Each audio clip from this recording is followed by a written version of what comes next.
In this video clip, I want to give a brief summary of the key topics we've covered in week 2. The intent here is not to go into all the details or hit every single important point, but again to hit the high points, as it were, remind you of some key things, maybe remind you that you perhaps don't understand something quite as well as you thought, or you forgot about something, so you can go back then and look at the video lectures on those topics. So, space-time location of event. We start out, the theme for the week was events, clocks, and observers, and so we talked about how we can specify that event via a coordinate system in 3 dimensions, x, y, and z. X, y, and z in 3 dimensions, and then a time coordinate, so that if an event happens, we record its x, y, and z location and its time at that location.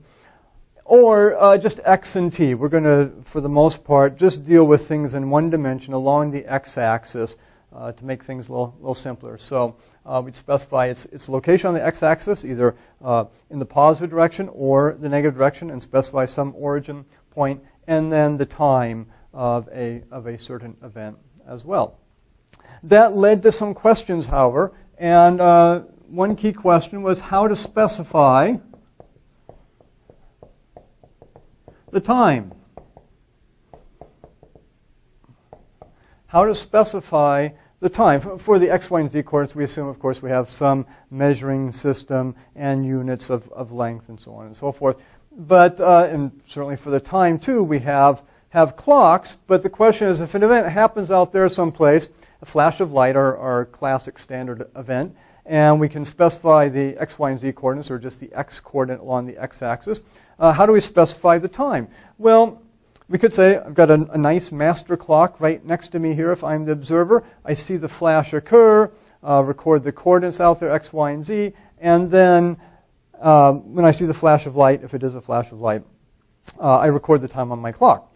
Of course, there's a delay from when the event occurs and the time the flash gets to me.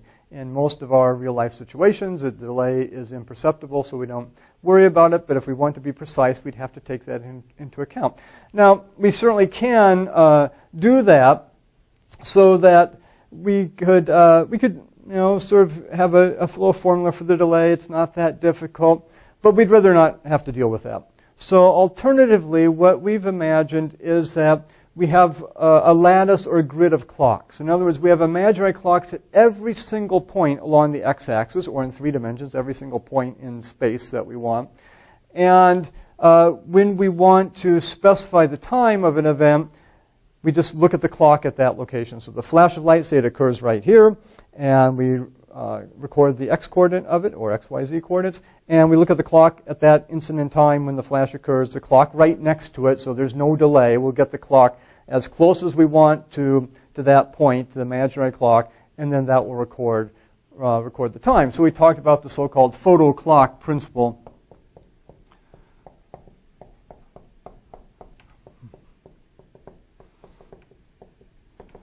And this is just sort of my name for the idea, the photo clock principle. Again, the idea is you have imaginary clocks everywhere. At every single point, there's an imaginary clock.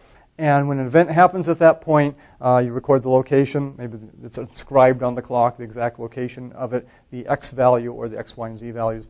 And then the clock is running, so you can take a photograph of the clock at that instant in time and read off the time later on when you want to do that. So we say that is what an observation is. It's not an observer here looking off someplace and seeing something happen, as we often use it, but for our precise purposes, an observation means there's a clock at that point where the event occurs. We record the location and the time on that clock, and that is how we observe an event.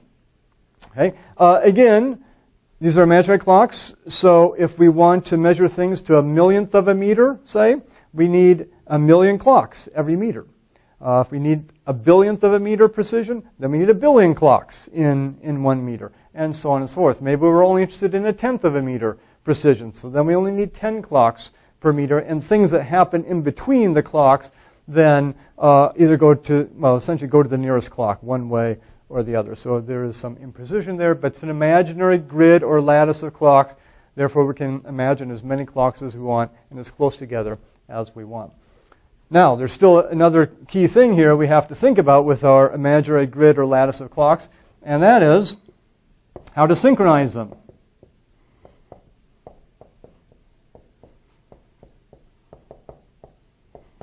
And we talked about two basic methods that we could imagine to synchronize our imaginary lattice of clocks. One was, again, to have a master clock. Maybe I'm the primary observer. I have a master clock sitting right next to me. I have all the other clocks. I bring them together. I set them according to the master clock so they're all synchronized. Then I move them out to their various locations. Again, in imaginary fashion. But could do this in real life as well. You couldn't probably have 1 billion clocks a meter that way, but you could certainly have a number of clocks in a lattice and do some actual measurements that way. The problem is, as we will learn a little bit later on here in the course, is once you start moving clocks with respect to each other, they get out of sync. And that was one of the results of Einstein's special theory of relativity. Now, again, it's a question of precision. So if you say, well, I'm only interested in precision to 1/10 of a second, if you move them slowly enough to their positions, they won't get out of sync very much. And the amount they get out of sync is very, very small. But if you want to be very precise about it, that can have an effect. And so, in principle, yes, we could move them out very slowly enough so that there would be slight desynchronization, as it will, as you could say, but not enough to affect whatever measurements we are doing. So that could certainly work. We'd rather avoid that, however, so we talked about a second method. And that second method was essentially have one master clock again, put all the clocks out, say along the x-axis, the clocks that we want in our lattice, but they're not running yet. And then send a signal out from our master clock. Say when the master clock is 12 noon, it sends a signal out in both directions along our line of clocks. And as each clock receives that signal, it starts running. Now, of course, the signal has a slight delay to reach any given clock, and so we'd have to take that into account. And the way we imagine doing that is, let's say the signal takes 5 minutes to reach this clock right here, so it's pretty far away at the speed of light. And so we would say, okay, we're going to put this clock at this position. We know it's going to take like 5 minutes to reach that exactly. And so we'd set this clock at 12:05. And so the master clock sends out the light pulse, light signal at 12 noon.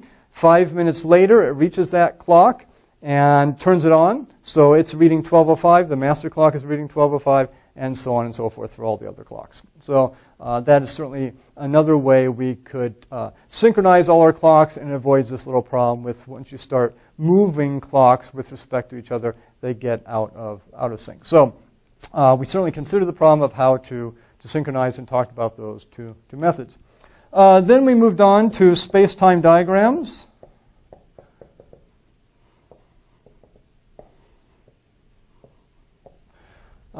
Space-time diagrams in one dimension only, so we have motion along the x-axis. In fact, let's get a little room here now.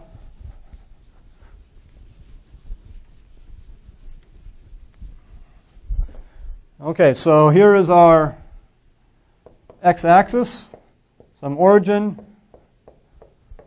some tick marks representing however close we want our measurements to be, tens of meters, meters, billions of meters, or whatever. And everything happens along that x-axis. And again, we imagine our lattice, a grid of clocks along that x-axis. And so we could record a series of events. Something happens here, and then here, and then here, and then here, maybe 4 flashes. To represent that in a space-time diagram, we add, of course, a time axis. And then we say, okay, if something happens at time t equals 0, we plot it along here. If it's at position 4, time t equals 0, it'd be right here. Let's put a little dot there.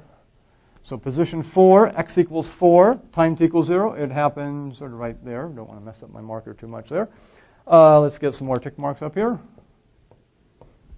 And of course, if it happens, anything that happens at time t equals 1, assuming it's 1 second, 2 seconds, 3 seconds, 4 seconds, that'd be anywhere along here. So if I have another flash, maybe at position 2, that happens at 1 there, it'd be there. And so on and so forth. So any given event that occurs at a certain x value and a certain time value, I just plot the x value and then the time value. And then we expanded more with the idea of a space-time diagram and talked about world lines. So that if we have an object moving along the x-axis here, constant velocity, we start off with that case, then what we get is a straight line, something like this, at a certain slope or angle there. And this represents the world line of an object. Remember, it's moving along the x-axis through time. So we can see at time t equals 1, it was about in position 1. At time t equals 2, roughly is in position 2. At time t equals 3 is in position maybe 3.25, and so on and so forth. Actually, then it wouldn't be constant velocity motion, but hopefully you get the idea there. Constant velocity, straight line motion like that. We also did some other examples of world lines, just remind you of a few of them. So that was the world line of an object moving to the positive x direction. If you have something moving in the negative direction, it's going to be something like that for constant velocity motion.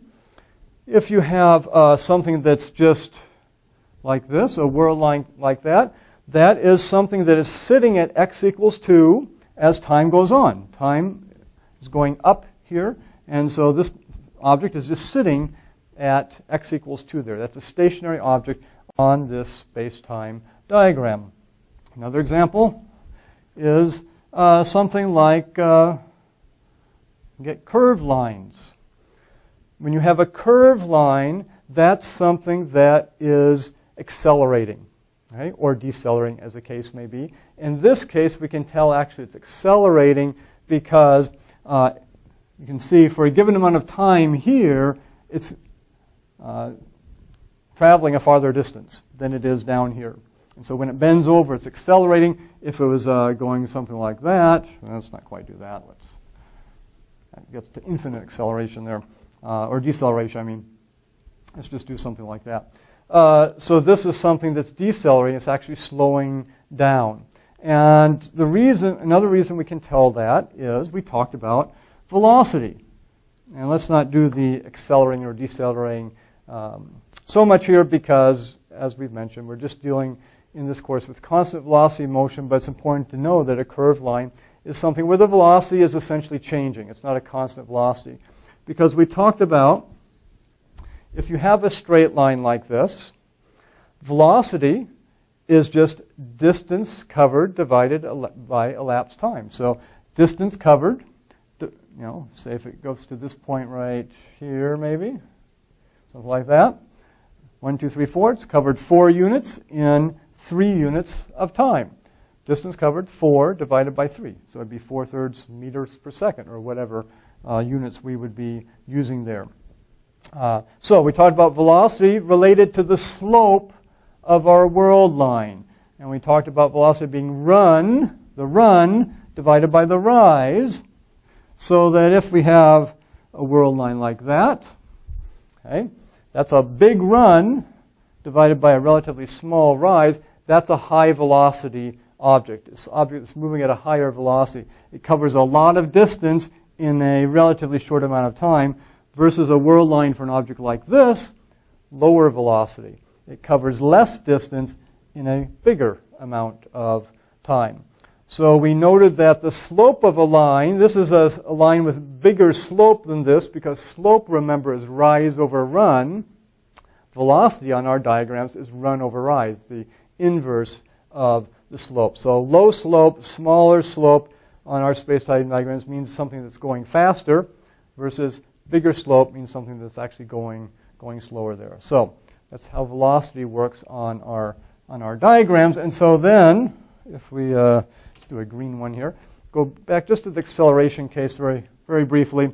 If you have something like this, you can see the slope of this line is gradually bending over, more horizontal. That means it's getting faster over here. It's accelerating. Versus if you have something going the other direction, okay, the slope of the line is getting steeper. Again, on our space-time diagram, that means it is slowing down. It's decelerating. And it's still moving to the right, but it's decelerating as it does that. Remember, once again, I've repeated this a number of times, that this is not the actual motion of the object. It's not shooting off at some angle or curving this way or that way. It's just going along the x-axis. So this green line would be something that started off fast along the x-axis and now is gradually slowing down, still moving in that direction.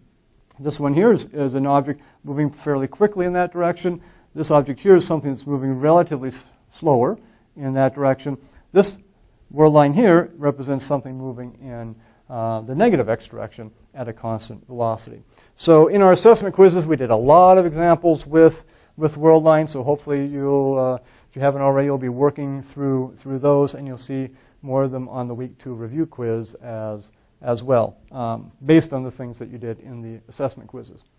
Okay, so that was space-time diagrams and world lines. Then from there, so I think we covered everything, again, the main points there. A lot of examples, again, in the assessment quizzes to work on. Okay, let's look at next topic, which was, I think we're up to number 5 now. Frames of reference.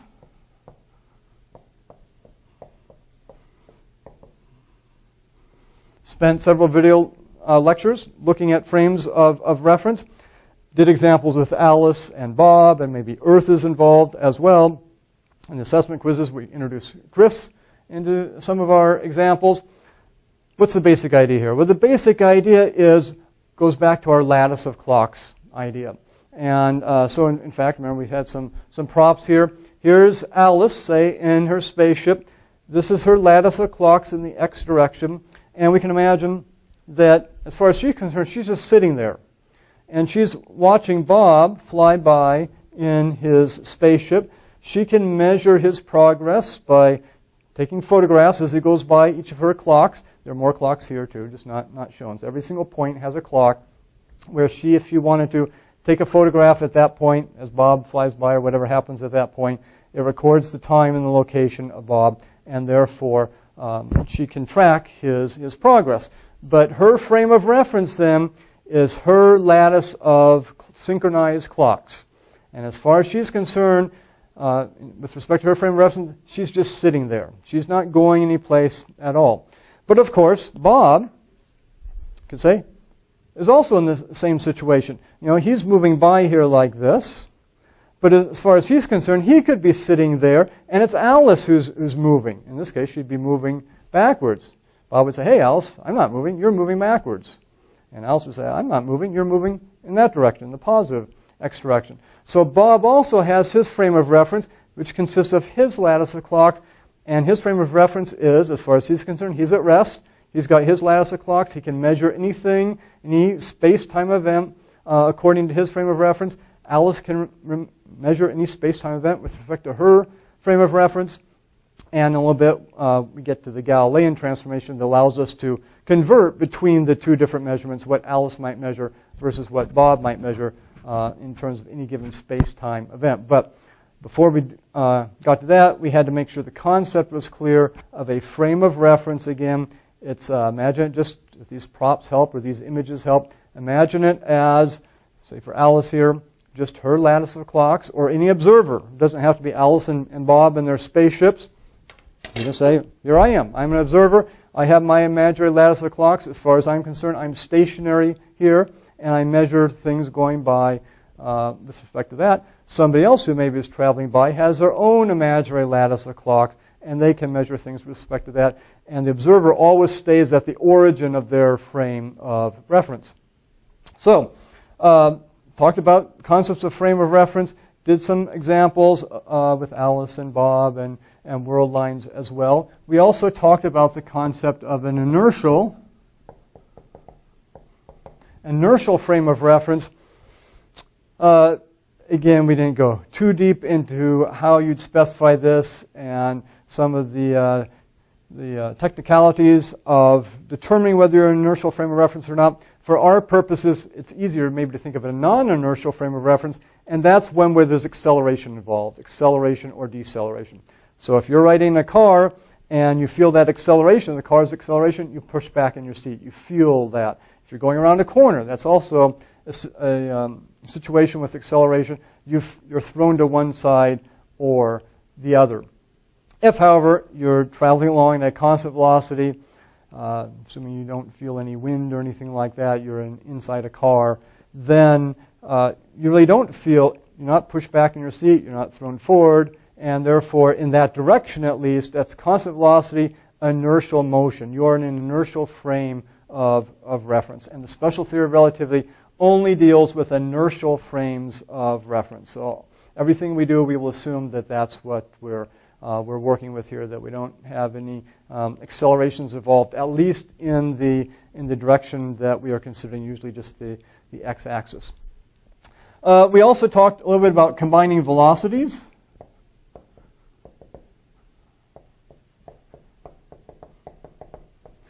Combining velocities, very simply, in, say, non-Einsteinian, in terms, in Galilean terms, in classical physics terms, velocities just add.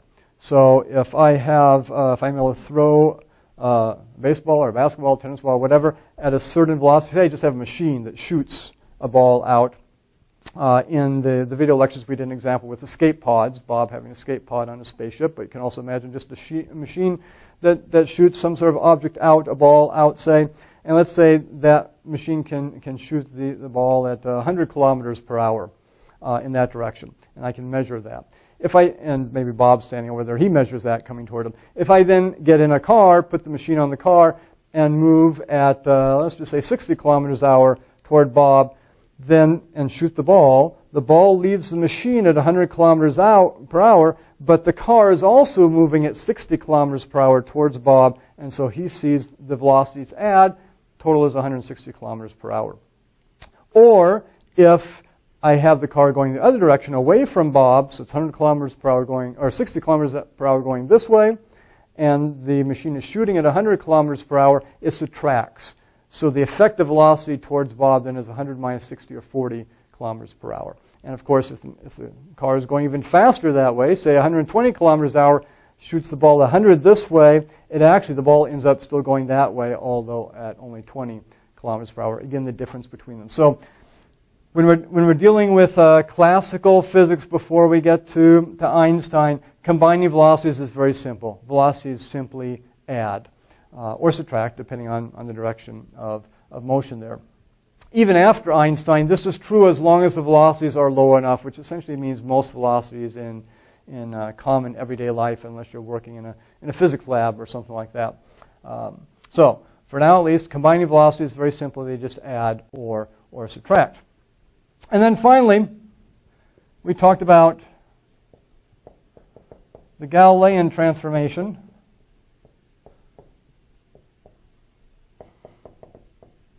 The Galilean transformation. And this is the idea that how do you transform or translate between one frame of reference and another frame of reference if they're moving with respect to each other at constant velocity.